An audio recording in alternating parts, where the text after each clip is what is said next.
R.S. Sharma, who is the chief of the Telecom Regulatory Authority of India, recently tweeted to his followers and challenged them to do harm to him if they could by using his Aadhaar number, which he tweeted out.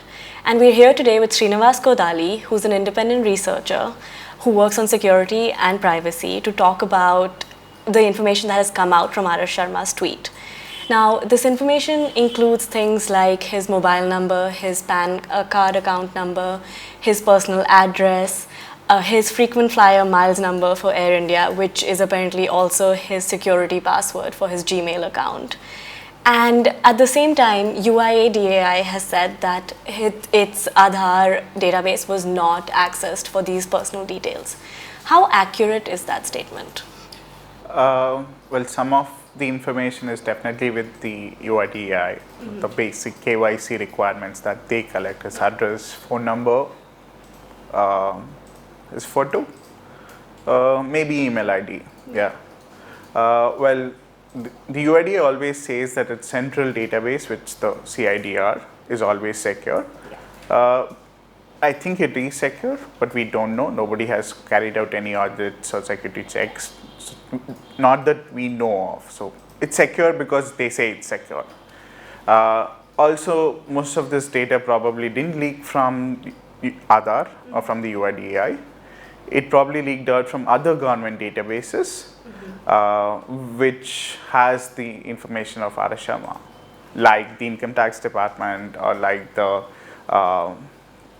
Department of Personnel and Training, because he's an IAS official, so other departments. And is there any way for the UIDAI to conclusively establish whether this data was breached from its own database or it went from any other government website?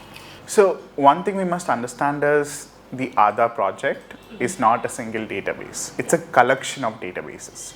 So like the central data repository, every state in the country has state resident data hubs, which is basically UIDAI sharing with every state government the data that it has on each state's residents.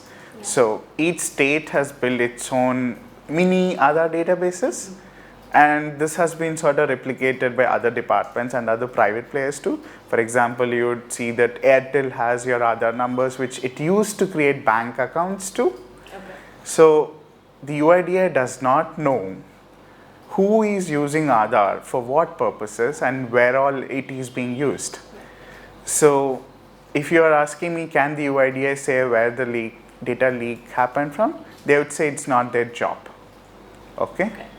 But who should find out about this then? Does the Indian government know what all data it has about itself, about the citizens? We don't know. So nobody in the government can tell you where this could have happened unless the guy who did it actually comes and tells to the government. And who are these people who have taken it upon themselves to reveal information that Sharma said, what can you find from my Aadhaar card number that can harm me? And you've also said in the past that it's much easier to find personal information using an Aadhaar number than it is to use a phone number. Could you explain more about how someone might have gone about finding out such information about this person or anyone else? So what happened during the course of the Aadhaar project is they built a lot of search portals because they're sharing a lot of Aadhaar numbers. For people to search an Aadhaar number and find out information about that individual. Such a portal does not exist for a phone number. For a phone number, you have something like third-party apps like Truecaller, which may tell you who that person is, but it's again crowdsourced information, right? In case of Aadhaar, it was data collected from the individual directly, and the portals where you could search an Aadhaar number and you can find it. So one of these portals was actually accessible to anybody, which the Tribune has reported that you could access this information for just 500 rupees, right?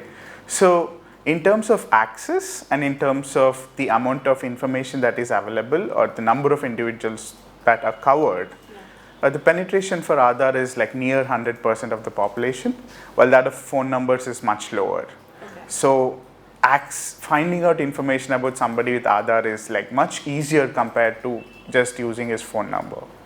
And the more number of things that a certain piece of information about you is linked to, it makes it easier for you to find out other bits of information. True. So the linking of the linking nature, the seeding nature of Aadhaar is the most complex nature which people don't understand. Yeah. So whenever you go give your Aadhaar number, so if you go give your Aadhaar number in a hospital, Yeah. your hospital has your medical data. Yeah. Now when you go back to say a pharmacy and give your Aadhaar data, so if both the pharmacy and the hospital data, if a hacker breaches both of them, Yeah. he can use your Aadhaar number in these two databases to identify both your medical records as well the number of times you bought your medicines, because the hospital may not know Yeah. how long you are using your medicines, whether you stopped using your medicines or not, but the pharmacy might, right? Yeah. So if you're linking Aadhaar to everything, every time a database leaks with the Aadhaar number in it, Yeah. and if it's accessible to one single player who's collecting this information, Yeah. he can build a 360 profile of you, and which is what these states which build the state resident data hubs Yeah. are doing. So any database now that leaks has all of your information by default. And the more things you link it to, the more information you reveal with each database. Yes, you're revealing this information to the government as of now, Yeah. but because the government or any third party provider, if he is centralizing this information, is unable to safeguard it, Yeah. so the moment if you find one such vulnerability, Yeah. you can access anybody's information. So speaking of third-party providers, some people also took his Aadhaar number, they took his date of birth, and they managed to create fake Aadhaar cards and printouts, uploaded them onto Facebook and Amazon, and created vendor accounts, verified vendor accounts for Arash Sharma. Now, is it on Facebook and Amazon to figure out whether this is an actual Aadhaar number for the individual? Is that even possible for them to figure out, or is there a problem within Aadhaar itself that enabled this to happen? So when Aadhaar was announced, Yeah. they said it's a digital identity which can be verified. Yeah. So do that, they gave out APIs for third party firms to do the verification.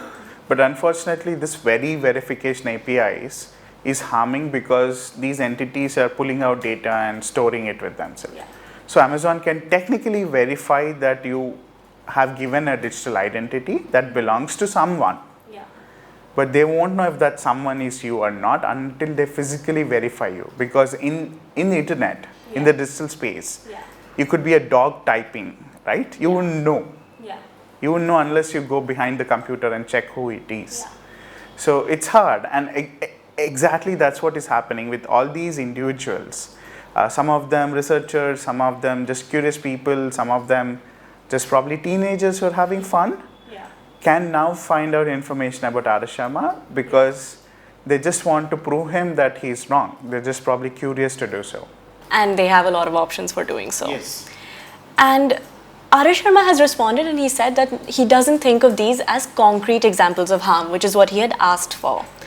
But if someone has his bank account and people have made payments to his accounts through Bheem app using Aadhaar Pay and stuff, but nobody has tried to withdraw information or withdraw money from his accounts, is that a possibility that people could have acted on?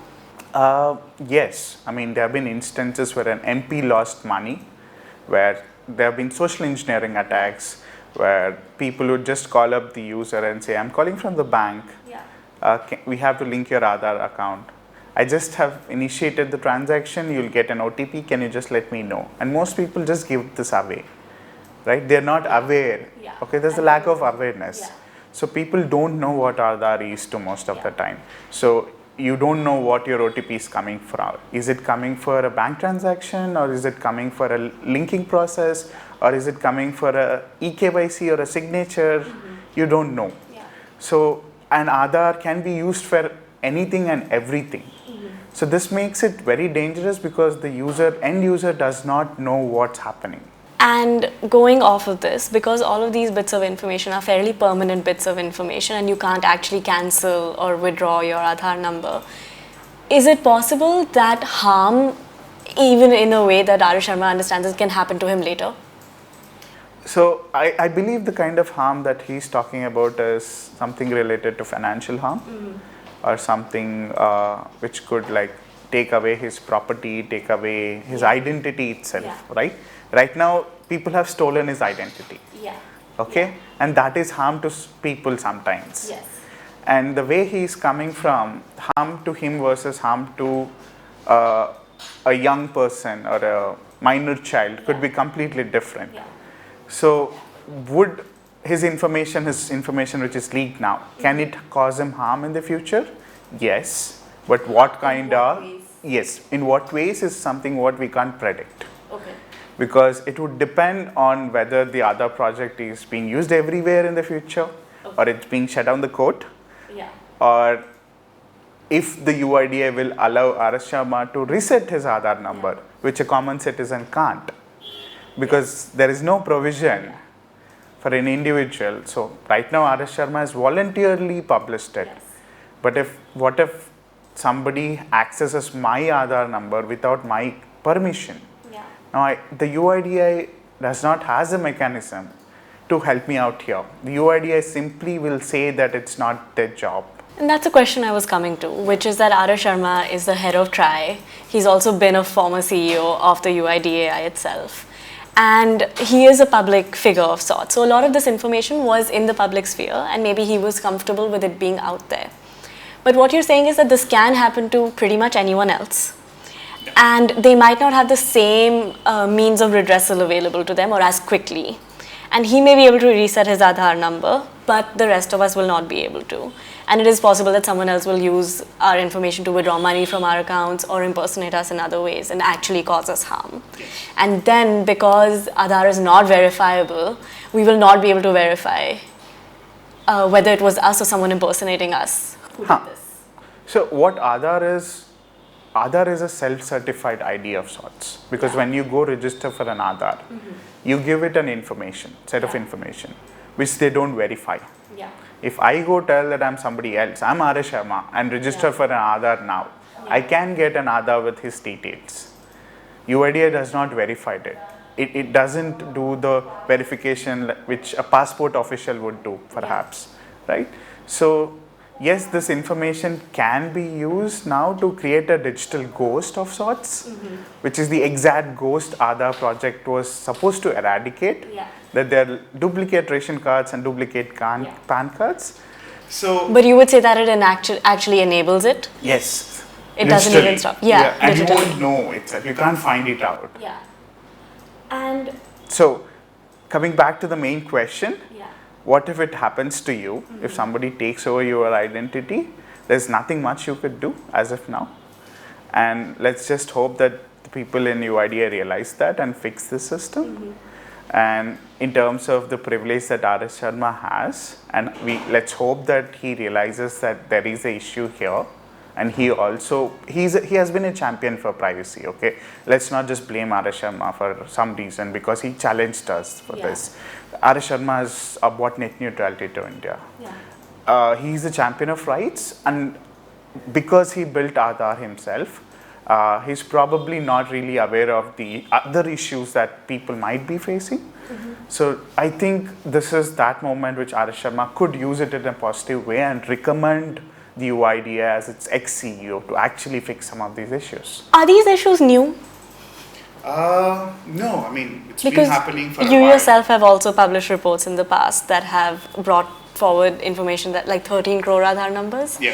And you have approached the government with this information. And there's a new Aadhaar story pretty much every day, talking about leaks in the database, talking about all the ways that your information is susceptible to leakages and misuse. Is that part of why people have reacted this way to R.S. Sharma's tweet? So the question now again is, are the leaks, data leaks in general, are Aadhaar specific? Are they across government websites? These are issues across government websites because lack of awareness, lack of capacity inside government, which the UIDAI, the Aadhaar project, also has been affected with. Okay, so you probably have designed a perfect system, but because the implementation could go wrong, and you're facing these issues. And it's not like we didn't have any security issues in the past. We did. But in the case of Aadhaar, because they promised so much, they said that this can never be misused, and the promises that were that it's privacy by design, it's it's all great. I think that made people go freaky of sorts when they realize that all of their data is publicly available. Yeah. And It's different from, say, having your PAN card number be known in multiple places, because it is. if your PAN card number is known in multiple places, there's not much something can do. Yeah. They could just check your income tax records, Okay. right? But if your Aadhaar number is known, it's your entire digital identity, Yeah. right? So you can buy property on it, you can sell property on it, you can access bank account numbers, you can do a bunch of things, Yeah. which a PAN card won't allow. Yeah. This ubiquitous nature of Aadhaar, which it's being everywhere, it's being used everywhere, makes it very dangerous. And what are some ways that you could think of that the government should work on fixing it? See, we frankly don't know enough about the project. Okay? Everybody who is bringing out these new issues with the project are bringing new aspects to it. Because you build a centralized system without actually debating it. You're bringing new systems like virtual ID every other month. Okay, you're building new things, you're retrofitting it. So how this project is actually impacting to an average individual is not known, and the UIDAI will not accept the research which a third party does. Are there audits taking place? Are there audits planned to see? So the UIDAI, I believe, does not do any sort of audits itself, but after all of the security issues that were highlighted, it actually hired Deloitte to carry out audits across its ecosystem, which hasn't been initiated as of this month. So as far as we know, there have been only 7 audits, which were like 7 different firms which have been reported with breaches. And across the country, there are like thousands of these companies which use your Aadhaar data. So nobody knows how Aadhaar is being used, and UIDAI has no idea too. And does the new bill that just came out address some of what's going on with Aadhaar? So the new bill actually suggests some of the amendments to the Aadhaar Act. For example, for the new virtual ID that they brought, that these things need to be amended with the Aadhaar Act, and it wants to give autonomy to the UIDAI to regulate itself. I think that's a problem, because UIDAI is something like a company, it's something like a corporation which is selling our personal data. It's giving access to our personal data, third party firms and government agencies. But also there is a section of the agency which is supposed to carry out these audits, security checks, and regulate the ecosystem. Would you say it's a conflict of interest? Yes. So the UIDAI needs a regulatory agency on top of it and not within it. Okay, because these are 2 different functions, and the new act doesn't help much in this. In fact, it says that you should give autonomy to the UIDAI. I think it's going to be bad, because right now we are unable to hold the UIDAI accountable for anything, pretty much anything. And if you give it complete autonomy, we are looking at a disaster. Of what scale? Of the scale which we can't imagine, because we won't ever know, because they won't ever disclose it. The UIDAI has been not disclosing how much money it's been spending on different things. They're not accepting any sort of criticism, right? So there's a lot of misinformation. There's something which could not be an Aadhaar issue, which is being made an Aadhaar issue. But at the same time, UIDAI can't say that this is not an Aadhaar issue without actually verifying it or doing a forensic audit for a security issue.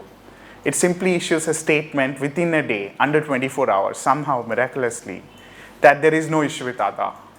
Okay, and is it possible that, or would you think that R.S. Sharma's decision to tweet out his Aadhaar number, which is illegal under the Aadhaar Act, undermines or trivializes the concept of privacy? Privacy is something which can't be defined. The Supreme Court in its judgment itself did not define privacy. The contours of it were just defined, right? So privacy for me versus privacy for you versus what is privacy for a public official like R.S. Sharma are completely different aspects of it. So by publishing his Aadhaar number, R.S. Sharma is showing the privilege that he has to some extent, that nobody can harm him. But that does not mean that Anyone can do that? yes. Okay, or anyone should do that? Also, so privacy, the right to privacy basically is the right to choice, the right to choose what you want to do with your life, and that R.S. Sharma has chosen for himself. But the same choice is not being provided to everybody else, and I believe that's the issue at core. All right. Thank you so much. To receive instant updates on all videos from The Wire, click the subscribe button and hit the bell icon. Pay to support independent journalism. Click the link in the description and choose the amount you want to pay.